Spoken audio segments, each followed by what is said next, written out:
Jadi aku sempet nggak sekolah setahun, lulus SMP, masuk SMA aku nggak langsung SMA, aku tradisinya tuh namanya tabarukan gitu. Jadi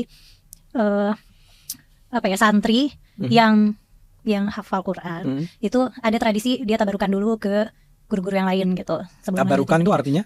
Ngalap berkah. Jadi ya itu semacam tradisi aja dan aku ngikutin gitu. Kamu datang ke beberapa? Ya untuk hafalan aku didengar, diuji gitu. Sorry, kamu hafal Al-Quran? Secara sertifikat ya. Artinya apa itu? Ya artinya sudah diuji ya gitu. Maksudnya ada syahadah. Ada sertifikat yang menyatakan bahwa Kumaila ini ada sertifikat dari pesantren-pesantren itu dan ada dari kampus juga. Aku kuliahnya tafsir. Tafsir apa? Tafsir Quran dan hadis. Oh, jadi memang Kumaila ini belajar bukan hanya belajar agama, tapi bahkan belajar bagaimana mentafsirkan Quran dan hadis.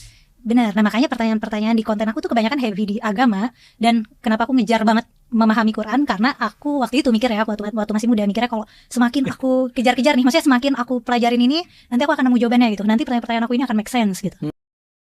Kita sudah mendengarkan bagaimana cerita Kumaila ini, bahwa dia ini hafal Al-Quran sejak usia 10 tahun dan sudah keluar sertifikatnya. Bahkan Kumaila ini menambahkan kalau dia ini kuliah tafsir Al-Quran dan tafsir hadis. Di sini kita akan membongkar siapa sebenarnya Kumaila ini. Jadi kepada teman-teman di sini jangan kemana-mana dulu, silahkan tonton sampai selesai agar kita tidak gagal paham. Selamat menyaksikan. Menghafalkan apa tafsir terhadap surat tersebut gitu? Enggak.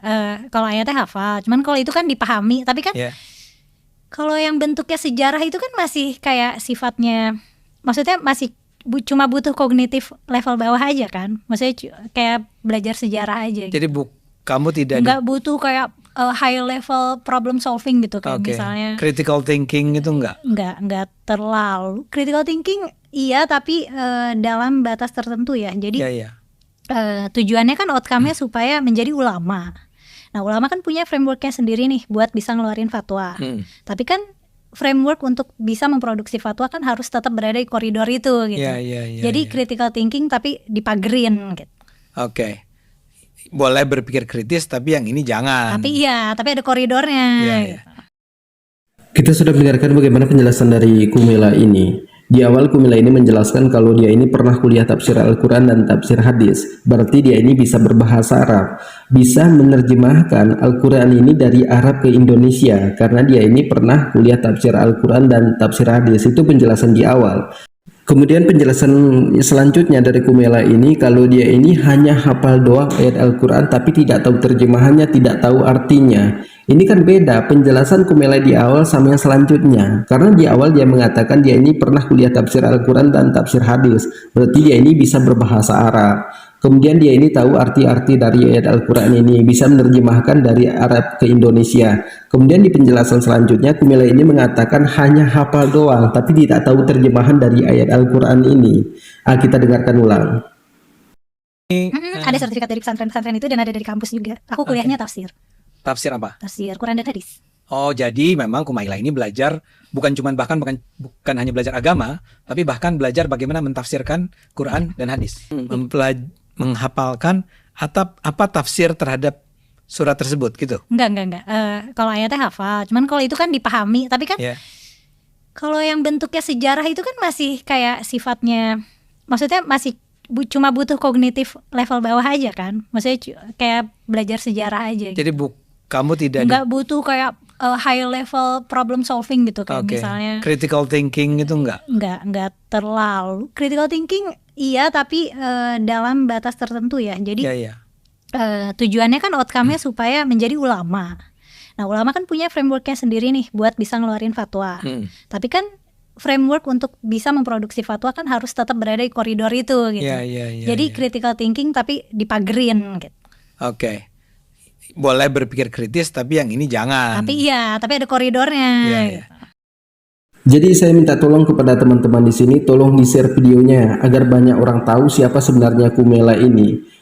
Kalau kita dengarkan dari penjelasan Kumaila ini, dia ini mempunyai tujuan tertentu di sini. Karena di awal dia mengatakan kalau dia ini pernah kuliah tafsir Al-Quran dan tafsir hadis. Berarti dia ini bisa berbahasa Arab, bisa menerjemahkan Al-Quran itu dari Arab ke Indonesianya. Dia tahu artinya karena pernah kuliah tafsir Al-Quran, pernah kuliah tafsir hadis. Kemudian di penjelasan selanjutnya Kumila ini menjelaskan kalau dia ini hanya hafal doang ayat Al-Quran, tapi tidak tahu terjemahannya, tidak tahu artinya. Artinya Kumila ini berbohong kalau dia ini pernah kuliah tafsir Al-Quran dan tafsir hadis. Jadi Kumila juga kan pernah mengatakan kalau ayat-ayat Al-Quran itu sudah kadaluarsa, tidak cocok dipakai pada zaman sekarang ini. Bahkan Kumila ini mengatakan kalau cerita-cerita Nabi yang ada di dalam Al-Quran itu hanyalah sebuah dongeng. Jadi seolah-olah Al-Quran itu hanyalah sebuah karangan dari Nabi Muhammad SAW. Kemudian kan Kumila juga mengkritik tentang hijab, mengkritik tentang sholat. Jadi banyak orang memang yang menjadi pengikut Kumila ini, karena Kumila ini mengatakan kalau dia ini hafal Al-Quran sejak usia 10 tahun, bahkan kuliah tafsir Al-Quran, kuliah tafsir hadis. Ternyata kalau kita dengarkan sampai ke tengah videonya, di sini Kumila ini mengaku kalau dia ini hanya hafal doang ayat Al-Quran ini, tapi tidak tahu tentang terjemahannya. Artinya Kumila ini di sini sudah membohongi publik. Jadi teman-teman juga tahulah apa tujuan dari Kumila ini yang sebenarnya. Apalagi kan si Kumila ini pernah depresi. Jadi kita tahulah seperti apa orang depresi itu. Jadi mungkin cukup sekian. Assalamualaikum warahmatullahi wabarakatuh.